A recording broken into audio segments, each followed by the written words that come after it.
Hello, and welcome back to the Let Me Add to That podcast. My name is Elizabeth Graswich, Executive Director of Public Affairs and Communications at the Los Angeles County Office of Education. We are the largest regional education agency in the United States. We serve 80 school districts and nearly 2 million children. We are excited to use this platform to take a deep dive into the conversations surrounding our students and schools in LA County.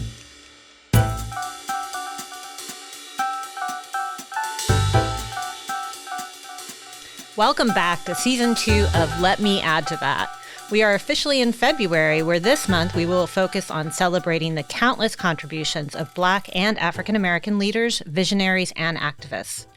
With me today are two of our very own LACOE leaders. First, we have Dr. Tyisha Noise, our Coordinator 3 of Equity and Access. Welcome, Dr. Noise. Good morning. Good morning. Also joining us is Dr. Jamaal Williams, our Director 2 of Equity, Diversity, and Inclusion. Hi, Dr. Williams, and thank you for being here. Oh, my pleasure. Good morning. Good morning. So it's February, and it's African American Black History Month, and we'd like you to share with us a little bit of the importance of celebrating this month. For me, looking back at my own K-12 experience, there wasn't much Black history incorporated into the curriculum. There was a little bit done during Black History Month, but it really focused on kind of the negative pieces of the history with slavery and things like that. So for me, Black history is an opportunity to really celebrate not only looking at the history of oppression, but really focusing in on the history of excellence and the accomplishments of the Black community. And that really leads to a kind of positive identity development for our students. So to me, that opportunity to celebrate and to be seen is good, not just for the African American community, but also for others that may be engaging in this celebration as well. I agree. I think when we think about diversity inclusion, right, the idea that we should have diverse sets of amazing folks to look up to, right, that no matter where we're coming from or what you look like, that you have the opportunity to see a plethora, sort of rainbow of amazing humans, right, I think is really important for the identity development of all students and people.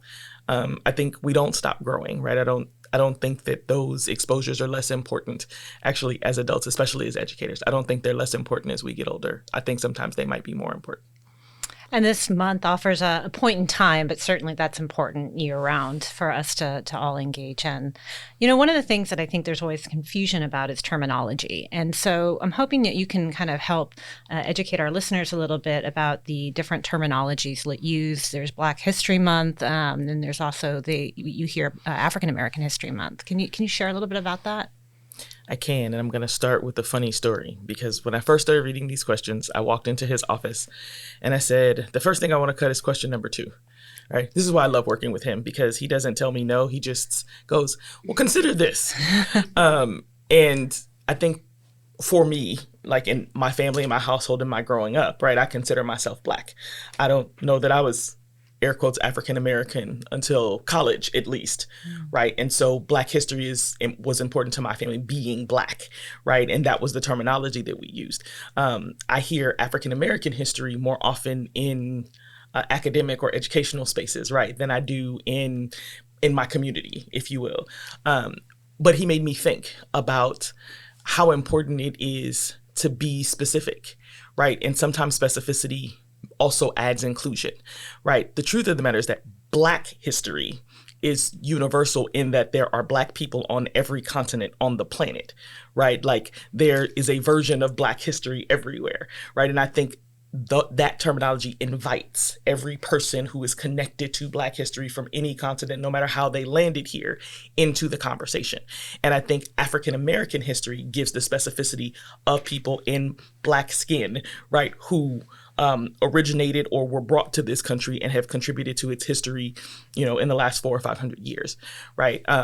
But he made me think about the fact that it's something I take for granted, but shouldn't be, because we've also had conversations with some of our LACOE staff, right, as we lead the equity and social justice team about the disenfranchisement of Afro-Caribbeans, right, people who live their lives in Black skin and in many ways consider themselves Black, although they have unique cultural history, right? Because they're from the Dominican Republic or from Jamaica or from other places, right? That are not the American continent.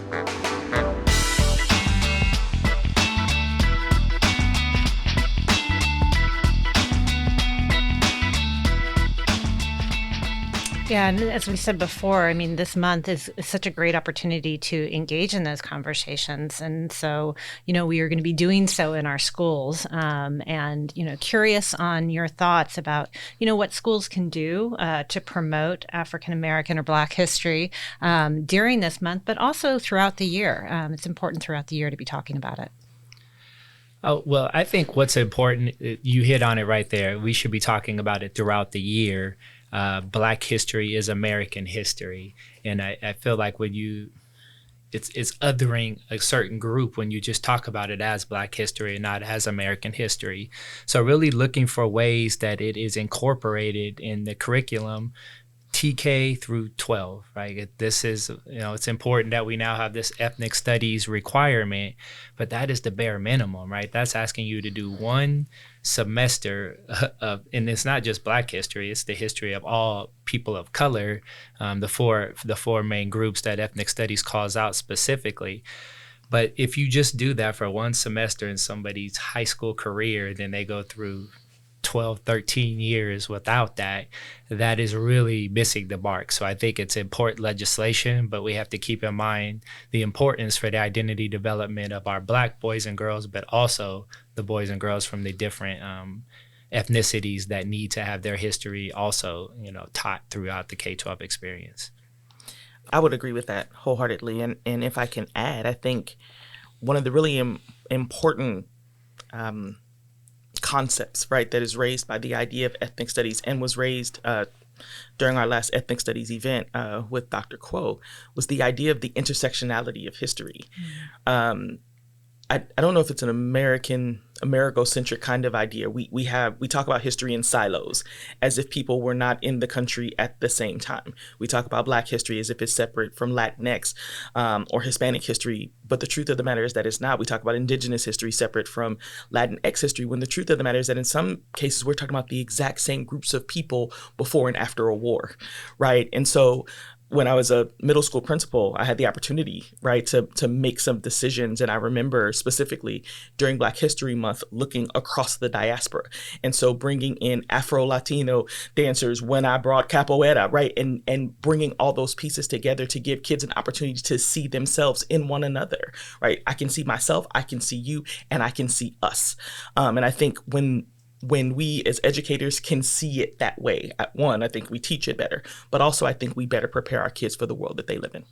I'm so glad you brought up the topic of intersectionality, and I wonder if you'd be willing to expand on it and what intersectionality means and how we can apply that in our school settings and in our conversations.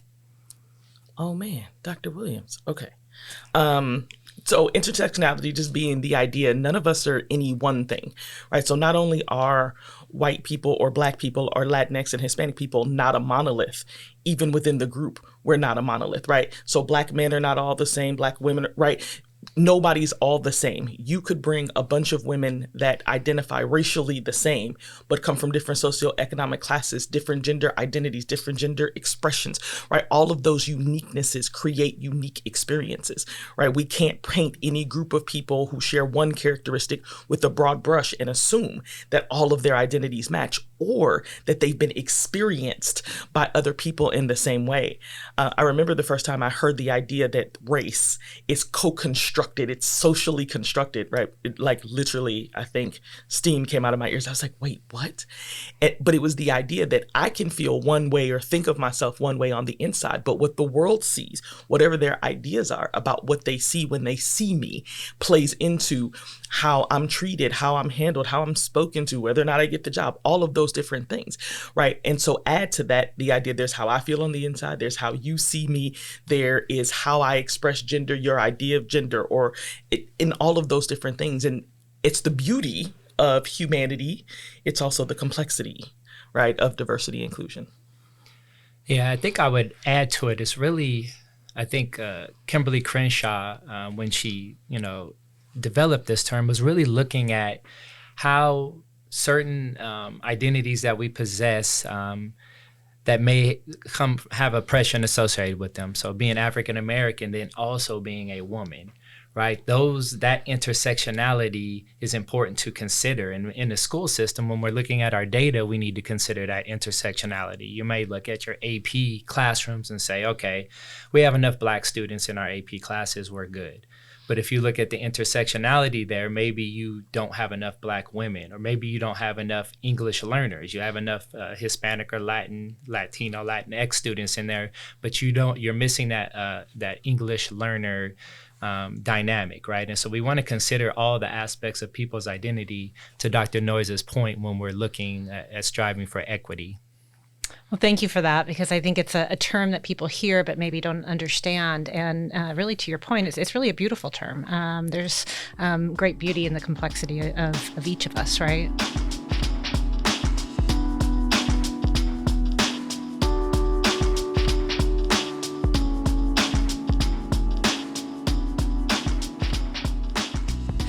So as we think again about, how we can help our young people and even our staff in promoting diversity and inclusion, what are some success stories or best practices that you've seen in this work, particularly when it comes to African American representation? So I think, as we've done research over the last few years, we released a publication called Supporting the African American Learner. That publication was based on research out of UCLA, the two Beyond the Schoolhouse reports. And so in those reports beyond the schoolhouse, UCLA identifies bright spot schools within Los Angeles County. And I looked to some of those. We had last year in our training series for Supporting the African American Learner, we brought in the leaders of some of those schools. And so we had the leaders of Charles Drew, a medical magnate here in Watts area, and the leaders of the Watts Learning Center as well. And then we got to see the Baldwin Hills Elementary principal. These are three schools there are no gaps in achievement for African American students. They have a culture of excellence in these schools, and you can just hear as the leaders speak about the school and the culture and what they're doing. They're not doing anything differently than what other schools are doing. They have cultural responsive learning, but I guess what I won't say they're not doing anything differently. They have this level of expectation, and the research shows us that, in the industry, 80% of our teachers are white, but the majority of our students are students of color. That becomes problematic when we look at the data that suggests bias leads to teachers not having the same expectations for Black students. And so at these schools, those expectations are present. We expect the Black students to achieve at the same level as every other student. And by setting that high bar, that is what really is leading to these bright spots, in my opinion. Well, I'm so glad you brought up the publication. It's an award-winning publication supporting the African American learner. We can link to it in our show notes so folks can find it because it's really been outstanding, and an outstanding partnership with UCLA. So I'm glad we're continuing that. Are we still doing professional development around that document? We are gearing up to take it to the next level, right? So as you roll something out, you're always looking to improve. That's one of our pillars here at LACOE. We're always looking to have continuous improvement in what we do, and so we every year we have done that, and so we'll look to offer another training either in the spring or in the fall, and we're going to build upon what we've already been doing with that work. That's awesome. LACOE is doing some amazing work, but we know there's still a heck of a lot of challenges that are out there. And so what challenges do you think still exist in achieving full equity for African Americans, Black Americans, and how can we address those challenges? As a running joke, he and I as a team are fire and ice. So that's a preface for you. If I was going to start with anything, I think I'm just going to start with the concept of anti-Blackness, right?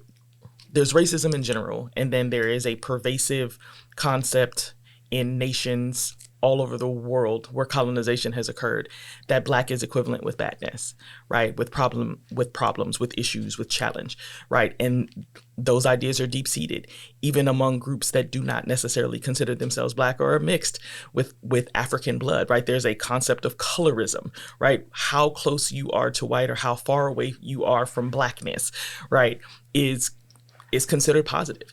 And so with that, in every context where Black people like myself or right show up, that concept is present, right? And so I think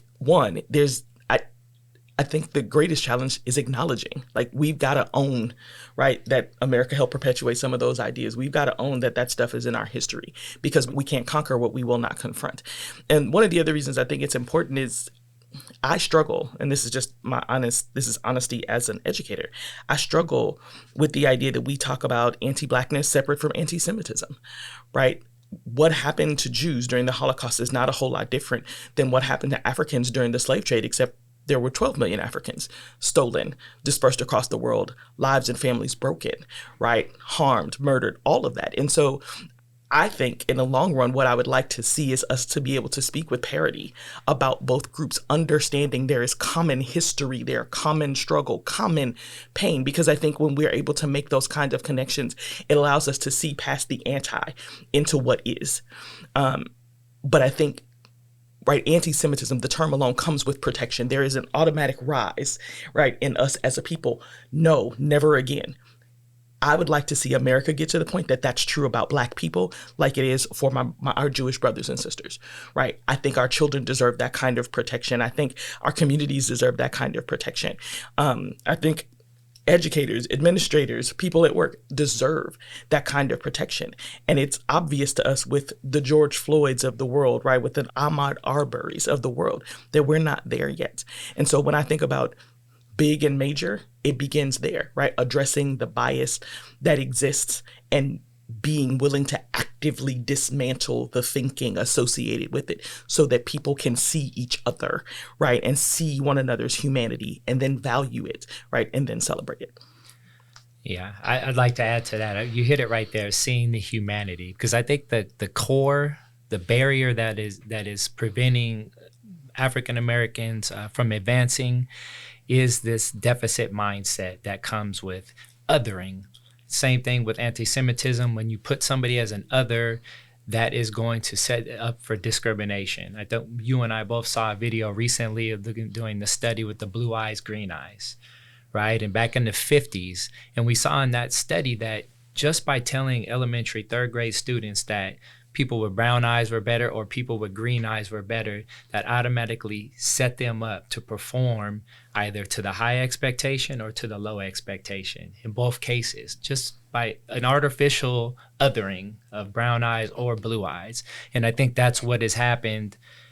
I don't think that's what has happened, right? We have othered a lot of groups of people. And when you are othered and when you are set up as being less than and at a deficit, it has many impacts on the ability of that group of people to advance. And so I think that the mindset, so we've been doing a lot of work with this here at LACOE. We've done a lot of implicit bias training. We've offered it as well to our LEAs. And that's the very first principle in the supporting African American, is that you have to start with mindset.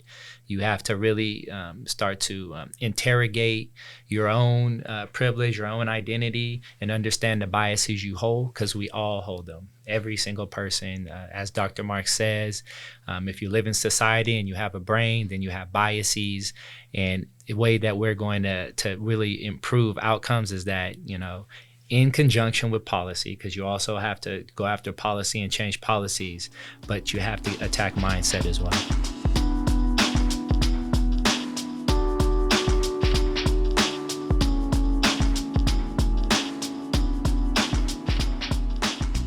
This leads to kind of our next question, and I'm going to make it a two-part question because I found that just this is such a good opportunity to educate. So there's a terminology that's out there, that allies or co-conspirators, hoping that you can kind of help define what that term means, but also what can allies or co-conspirators do to help celebrate and discuss African American and Black history?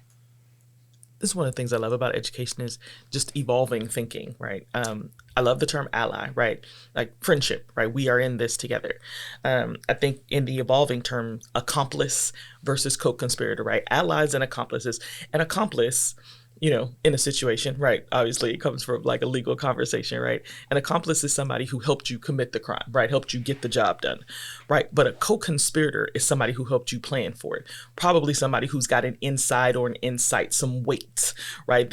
That's the one who works at the bank, right? If this is a bank robbery, you know what I mean? And I think what the evolving language says to us is that any group that's been othered doesn't want to always have to lead the work for their own inclusion. If whoever we are, whatever the dominant group is, right? Like I am an African-American woman, that's true. Technically, at least when I was in college, they called me twice disadvantaged. Somebody said that in the classroom, just for the record. I also have a doctorate, right? So, right, I hold my own privilege, right? So when I am the person who is privileged, it becomes my responsibility, right, to look for the voice that's missing from the conversation, to invite that voice and to protect that voice and to uphold it, whether they've asked me to or not, right? And I think that's, for me, what the co-conspirator gets to. The co-conspirator is looking for opportunities to flex their privilege, so to speak, right? To use it on behalf of other people, to bring them into the space that they deserved or the seat they deserve to sit in. Yeah, I think the biggest tool that those who do not want African American people to progress have is separation. How do we keep the people divided? How do we make sure that the Jews and the Blacks and the Latino Hispanics are not on the same page, that the Asian American Pacific Islander Native Hawaiians are not on the same page, as they were in the beginning of the ethnic studies movement in the 1960s. Those groups came together and you really started to see some movement. So I think when I think of co-conspirator, it is that. It's coming together. My opinion, as a Black person, I still want to lead the movement, but I see this picture of us, like our arms attached, like in a war scene or something. I'm picturing like the tanks coming and the people are standing there and their arms are interlocked. And that's a co-conspirator. That is an ally. We are going into this together. And having, when a people do not have the power to change something on their own, you're going to need allies, co-conspirators, or it's not going to go anywhere. So it's so important, and we want to just bring as many people kind of into the fold as possible to have these the changes that we want to see come to fruition. And do you have advice for co-conspirators or potential co-conspirators who are out there listening on how they can get involved and take action?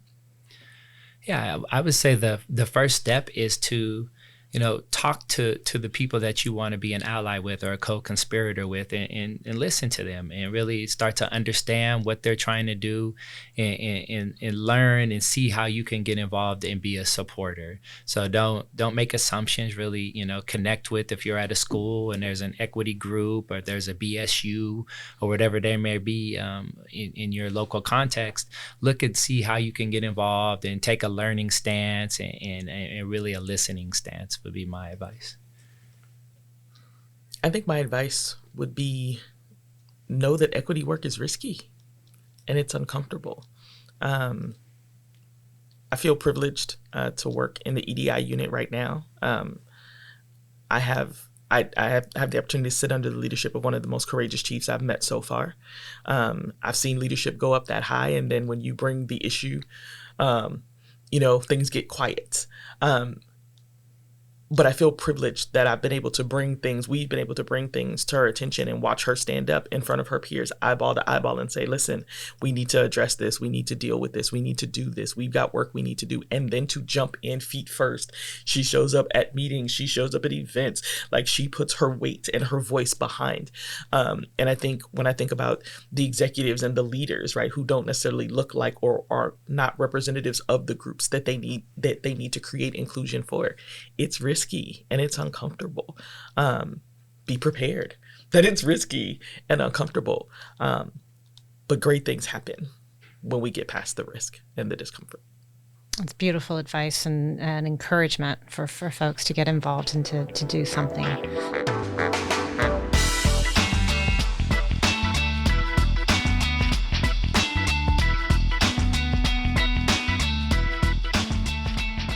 This month also sometimes brings some debate around the celebration of African or Black history, but also the recognition that there's a lot of struggle that took place.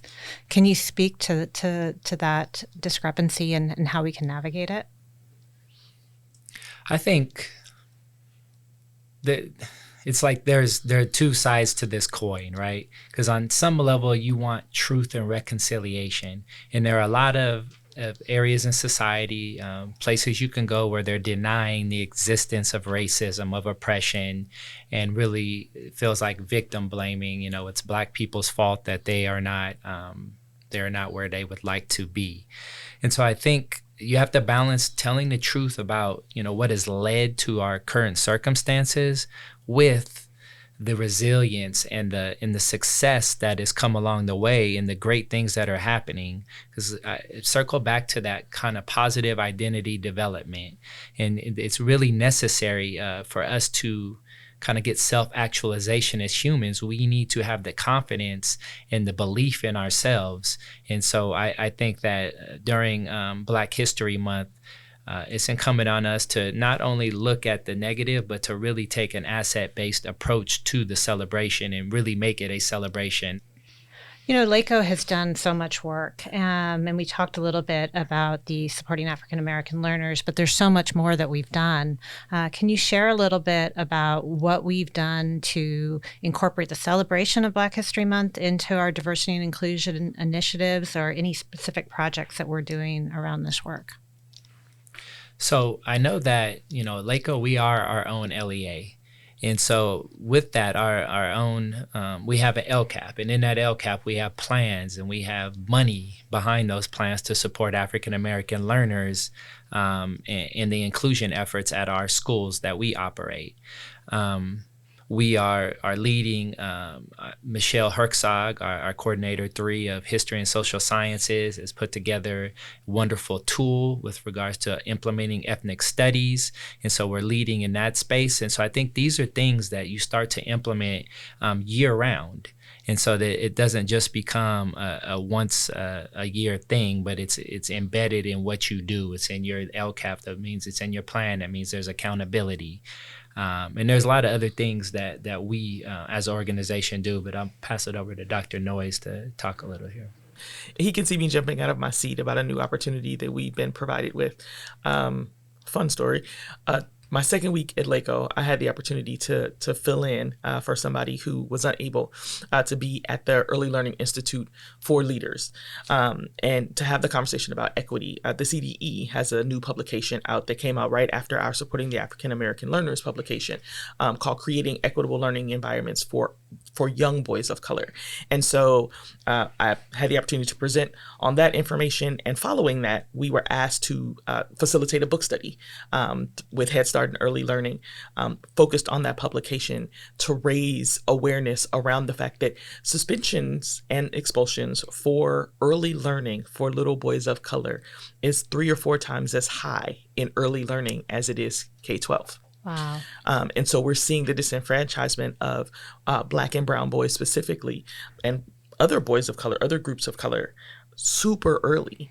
And so I think that's one of the most exciting things we have going on. And in fact, that book study is going so well. The Sacramento County Office of Education gave us a call, and they were like, we heard you guys are doing great things. How do we get involved? And so actually this week, we get to sit down with all of the CPEN instructors who will be providing or supporting book studies in their region to help guide that work. And so we're really excited. The executive director up in Sacramento was just very transparent. A lot of folks who are teaching in that space do not represent the backgrounds of the students that they're going to talk about, and they're nervous and they're concerned. And so I'm really excited about the opportunity to create a safe learning space where we can provide resources to folks who provide resources to people who are on the ground doing this work every day. And so we're in the process of facilitating one, we're facilitating for other instructors, and we're in the process of partnering with Head Start and Early Learning to do some long-term work with their teams as well. They just added a goal around increasing the number of African-American boys specifically attending Head Start and early learning, I think right now the numbers are only 2%, right? TK has rolled out, it's free, right? In every place that it's being provided, but the numbers are really strenuously low. And so we're going to get to help them do that work. And that's something I'm really excited about. That is exciting. And, I think you pointed out two things that are really cool that LACOE does that not everyone's aware of. One, we have the largest Head Start program in California. And, if you're going to make change, what a great place, right, is with your early learners and their families. And their families are often really involved, and just so excited to hear that. And then the other thing is that not everyone knows that we partner with other county offices up and down the state. So, we have Los Angeles in front of our name, but there's a heck of a lot of work going on up and down the state. So that's just awesome that we're doing that work.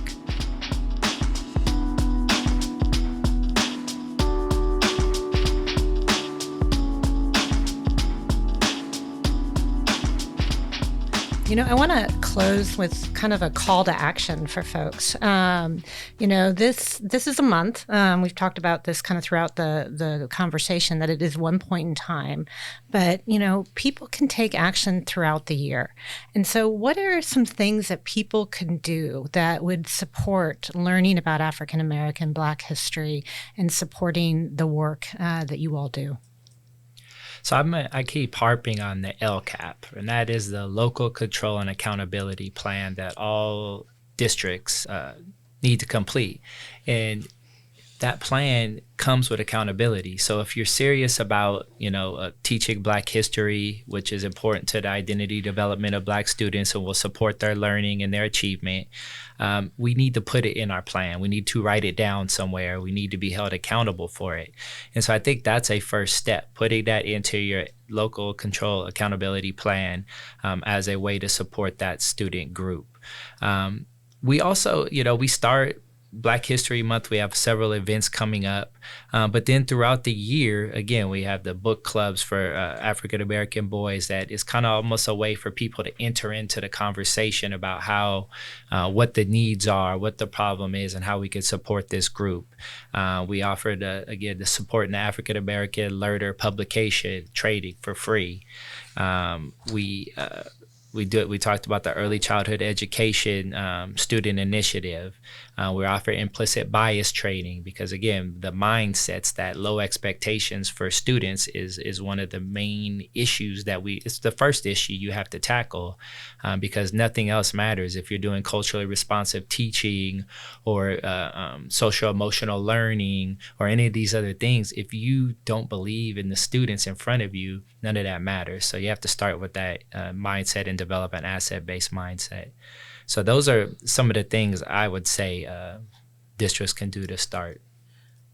We talked about this a little bit when we were with the Head Start and early learning team. And I think one of those things is I think we need to be intentional about who we hire. We need to be looking for educators who reflect the students and the students' experiences. It is difficult to teach someone how to stand in someone else's shoes. It is a much shorter gap to bring somebody through the door who has walked in those shoes, right? The research has already showed, especially when we're talking about early learning, right, that having at least one teacher who looks like you increases a child's likelihood of graduating high school by like 40%. It's exponential for every year we add that opportunity for children.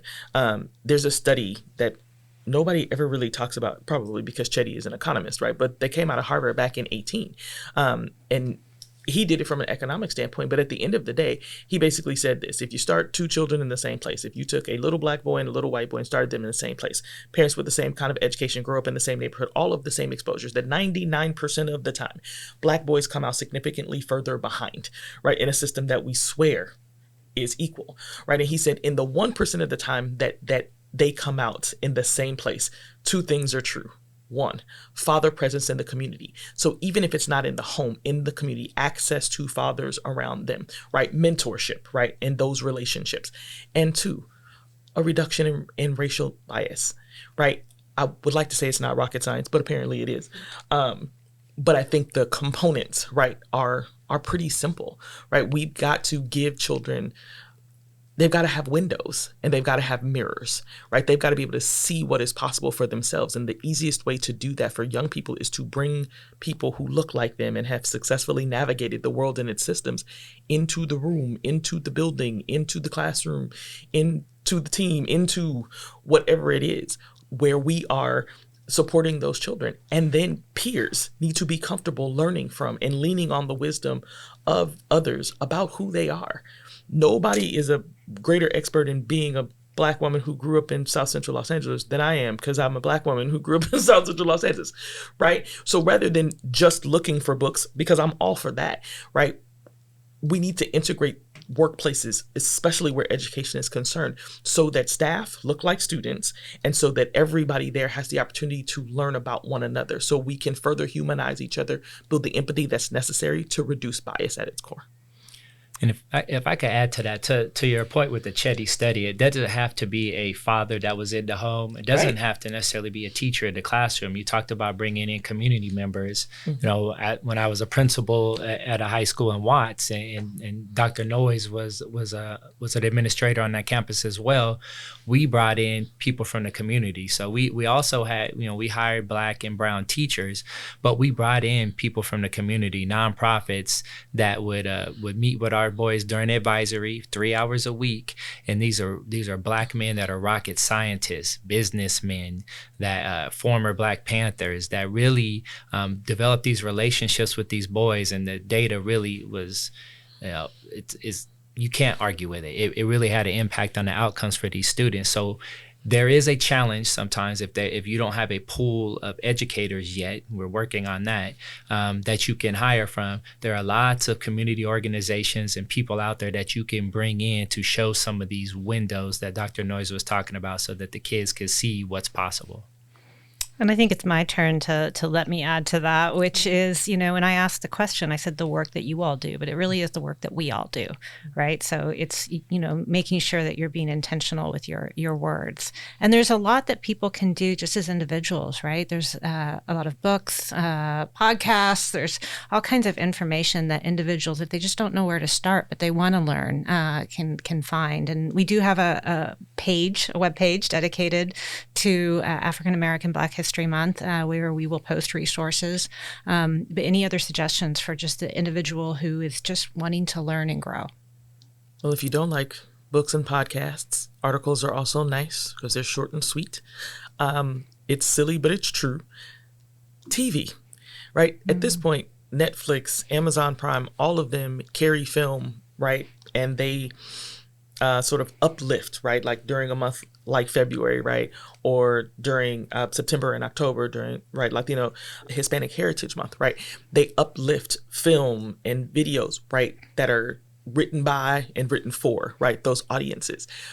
When you want to get into the mind of, right, writers are a good representation, right? Just like you would read a book by a Black author, right? Watching a film directed by a Black director and written by a Black person also gives voice, right? We recognize there might be some fiction, but I think it's important to do. We just did a film screening of a film called Black Boys. It is available on Amazon Prime, YouTube, Peacock.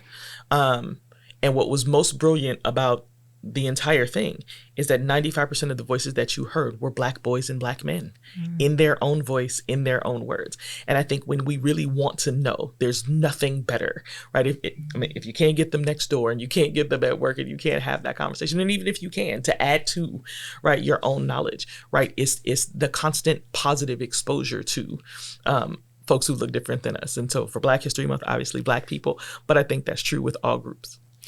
I think, you know, what you're talking about is what are the research-based bias mitigation strategies, you know, looking at exposing yourself to people that are different than you and seeing them in a positive light is a way to counteract the negative messages that we've received our entire lives about Black people.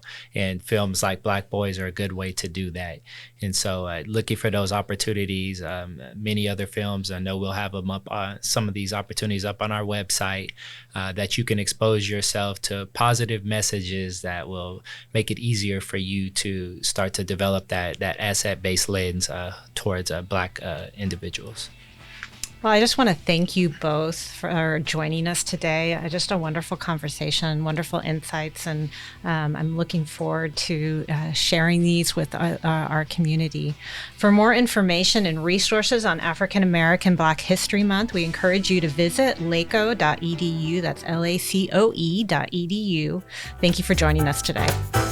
Please follow the Los Angeles County Office of Education on Instagram, TikTok, and Twitter at Los Angeles COE. That's Los Angeles COE. Or you can find us on Facebook and LinkedIn at Los Angeles County Office of Education.